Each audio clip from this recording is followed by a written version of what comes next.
right, 4:45. I'm going to declare it present. So hello, Zoomers. Hello, Roomers. Welcome back to, what week is this of the semester? Like 6, 5, somewhere in there? Who knows at this point? It's all relative. 5, if that's the official count. It starts on a Wednesday, which is odd to me. So it's like the Wednesday to Wednesday, I guess, is what constitutes a week. Is there a story behind that? Does anyone know?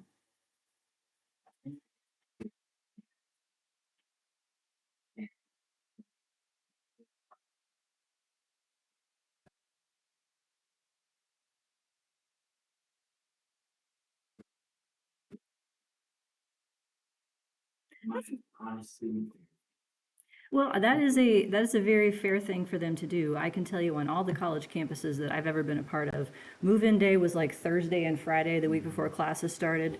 There was a whole lot of partying that happened like that first weekend, and then, Monday rolled around. So maybe out of some kindness to the newbies, they can figure out how to function on campus. So, but y'all aren't newbies. We're in like, what, 20th grade or something like that? I lose track after some point, but it's good. So let's see. I went through the answers to your formative assessment number 2. Thank you for doing that. We can start with that if you'd like. Let me log into that. On the whole, it went very well. I don't know if you had a chance to look at your scores and the feedback. If there's any particular questions, there's only one question that it looks like we might need to discuss as a group. So let me open that real quick and find that. It was the one about centering and what happens if you recenter a predictor.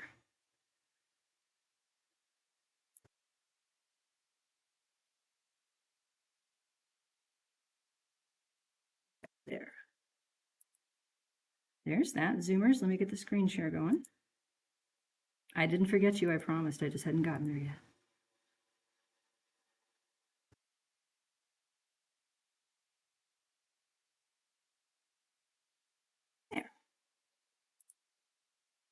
Okie dokie. So on the whole, very good. The ones that everybody got right, I don't think we need to belabor. Are we good on all those? So we got the notation down. Empty model means one outcome, no predictors yet. Working our way towards one predictor and then eventually multiple. In an empty model, the predicted outcome for each person is the same. It is the naive best guess as to what each person's outcome would be with no other information. So it literally is just what stats folks would call the expected value, or the mean in this case. The variance that an empty model returns is the same as the variance in the outcome for the same reason. We haven't predicted anything yet. So all of the variability in that piece of information is still there. We got more notation practice on these ones. So fixed intercept is beta 0.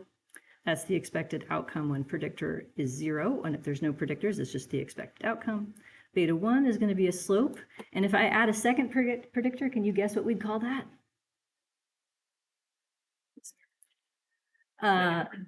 Yeah, like in the notation, like if I had another x here.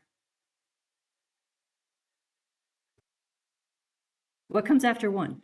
I'll rephrase the question. oh, I see. 2, yeah. See, it's like 5 o'clock in the afternoon on Monday. I figured we'd just kind of, roll in a little more slowly with that one. Honestly, don't know why the projector screen will not stay connected. That is super fun. Come on, there you go. All right, so a slope is the change in y for a 1-unit change in x, or as I prefer to say, the difference in y for a 1-unit difference in x. A residual is how wrong each predicted value is. That is always what it is going to mean. And then we had a little story problem based on my son. I have observed a negative relationship between how willing he is to go to school and how much time he had been allowed to play video games in the preceding days. This morning, he was not pleased that we actually had to go to school on a Monday for a change. He is not used to such things. Come back. You can come back. There we go. So, Rumors, can you see the screen blinking, or is it working for you? Okay, so I don't know what's up. We're just going to make it, we're going to make it work, right? This is like the Spirit Airlines of technology. It's not going to be pretty, but it's going to get you there. So I am going through the formative assessment. I'm on question, let's see, it doesn't even tell me what question it is. Let's go with about halfway done. So 80 is the expected, come on, you can do it, expected enthusiasm for school when hours of Nintendo is 0. And there is a negative relationship there, meaning that as hours of Nintendo goes up, enthusiasm for school should be going down. Oh, here we go. We got that one. Yes, the rumors are joining the Zoom so that we can see the screen. I will fight with this some more at the break, but I honestly, it's just flickering for no apparent reason. All right, that's fun. Let's see here. All right, this one. This one had, I would say, the most variability of all the questions. So if weekly hours of Nintendo were centered at 10 instead, what should happen? So I can think of 2 ways to solve this problem. Both of them require recognizing that what would change in the equation is the intercept and not the slope.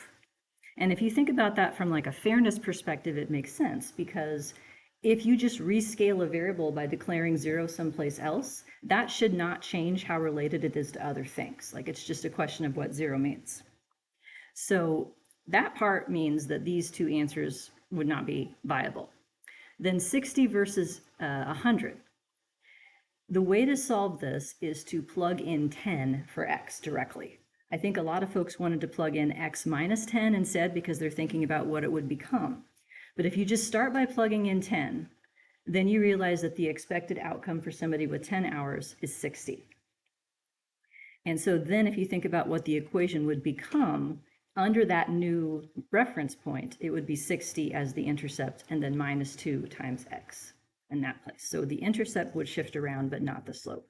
And indeed, in your first homework, which I have not released yet, but I plan to first thing tomorrow morning, one of the first things I will ask you is, what is the fixed intercept from your model? And if you have the right amount of residual variance, you will know that you have the right model in terms of the variables that are part of the story. If you have the right model, but the wrong intercept, that means that where 0 is for your predictor is not correct. Like, it's a different reference point.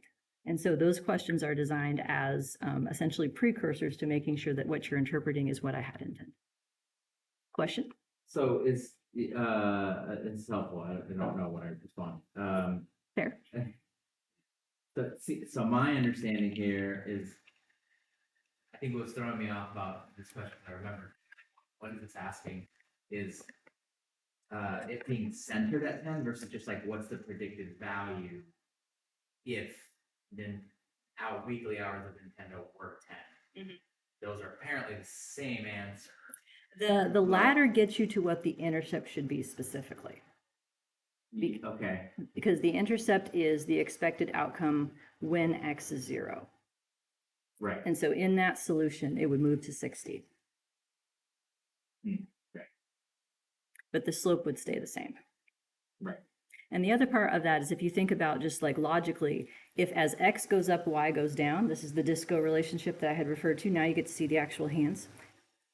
In that case, like if x goes up, you know that the predicted y should go down. Therefore, the intercept should be lower than what it is in that solution. Right, but we could, but if I were to be like, what's the predicted value of what, like y, if weekly hours of Nintendo were 10, that would also be 60. Mm-hmm. Yeah, and so that's what the solution changes to accommodate the new definition of where x of 0 is. And in practice, this is an interpretation distinction. There's not a wrong way to center or a right way to center. And I could argue that if you have a child who has no Nintendo at all, like 0 is a meaningful value, like they don't play Nintendo. And so for variables in which 0 already means something, I wouldn't bother to declare a new 0. It's when you have a variable whose scale is well away from 0, then the intercept gets to be this weird impossible value, and that might, it doesn't cause a problem for prediction, but it causes a problem for potential interpretation. When we get to interaction terms via moderation, that's unit 5, then that causes problems in terms of some of the other slopes as well. So I want to sort of set that up ahead of time to get us thinking about it. Will I be releasing the FA results soon? I thought I did. I thought I did that this morning. Let me see if I can figure out where the disconnect is over break, okay? If it's for what it's worth, I also don't see. Okay, I did that first thing this morning thinking, y'all have day jobs, you might want to look at this before you get here. Well, let me fix it right now then, just one moment. And then I will also see what I can do about this stupid plug thing, because this is going to drive me insane. Well, there are multiple plausible hypotheses. So Zoomers, what we're seeing in the room is just a constant flickering of the presentation. And the connection to this monitor, so the Zoomers aren't seeing it on here, right? Yours is working? Okay, we're gonna do some science right now. So that means that the connection from the laptop to this thing must be okay. It must be something with the HDMI to the projector or the projector itself that's breaking. So let me, let's see here. What was I doing? I was grabbing the Formative Assessment. No, and I was trying to fix it. So hang on one second, because everybody wants to see their scores, I suspect. Okay, back to the story. Let's see. I had wanted us to go through the questions that were in video part 3 as a means of sort of review and making sure that folks are feeling at least comfortable with the introduction of that material. I have no illusions that you're going to watch a video and understand something perfectly in a passive sort of way, but this is our first crack at it, and these concepts will be repeated throughout the semester as well. So it's not like a one-shot sort of deal. Let me get the whiteboard out and we can play along. Working on it. I checked and it was still there earlier today. We'll see if that's the case. Okay, it's loading on my end. Oh, come back here. And if I remember correctly, everyone has the capacity to zoom in and out on their own devices to make it as big or little as you want. Okay, so then the first one that we haven't done is for slide 36. Let me go to that. So this is in the context of single predictor models. So if you would, please take a moment and either paste in or type in your answers to these questions, and we'll take a look at what folks come up with.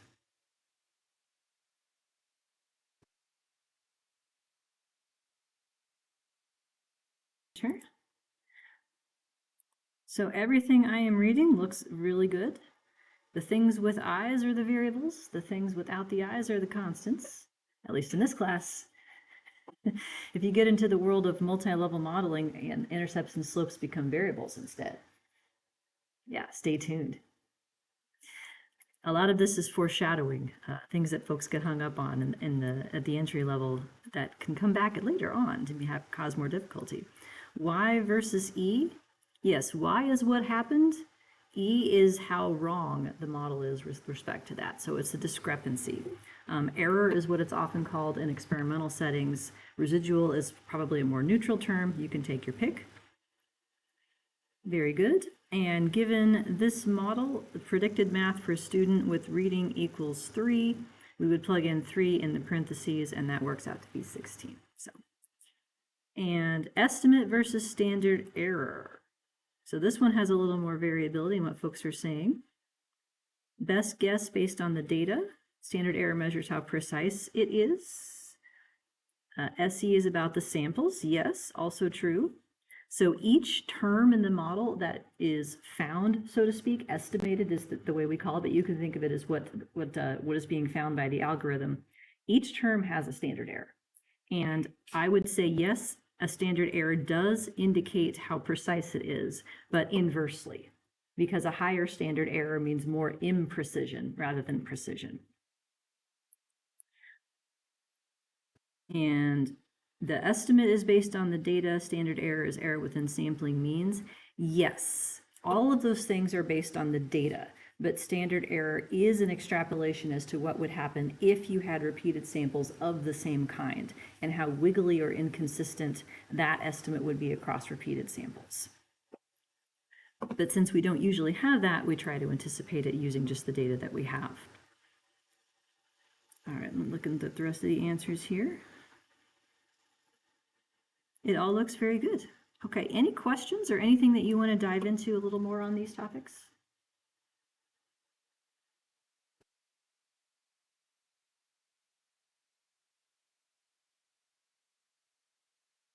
Feeling okay? Reasonably? Okay, reasonably enough, all right. All right then, null hypothesis significance testing. How'd that feel, folks? Say, if you're giving me a 2 thumbs up, you're just straight up lying, unless you've seen this stuff before. Because honestly, this is one of the hardest things that there is to teach. Can I tell you a brief story? It's a real story. So there is a podcast that I listen to, 2 folks that I know. It's called Quantitude.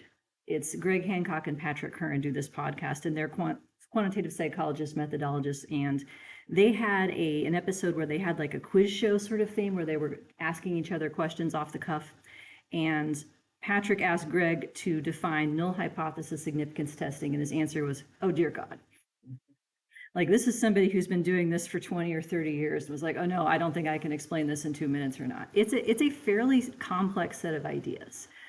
To get the logic to go all the way through the process is a little bit challenging. And so by the end of it though, what people end up looking at is the magical p-value.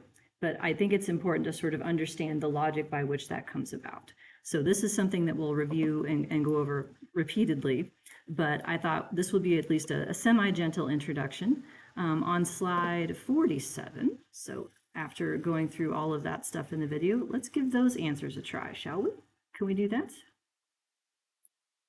Next one down in the whiteboard is slide 47. What 3 things does a researcher need to know or decide ahead of time? What are test statistics for? Why don't I like one-tailed tests?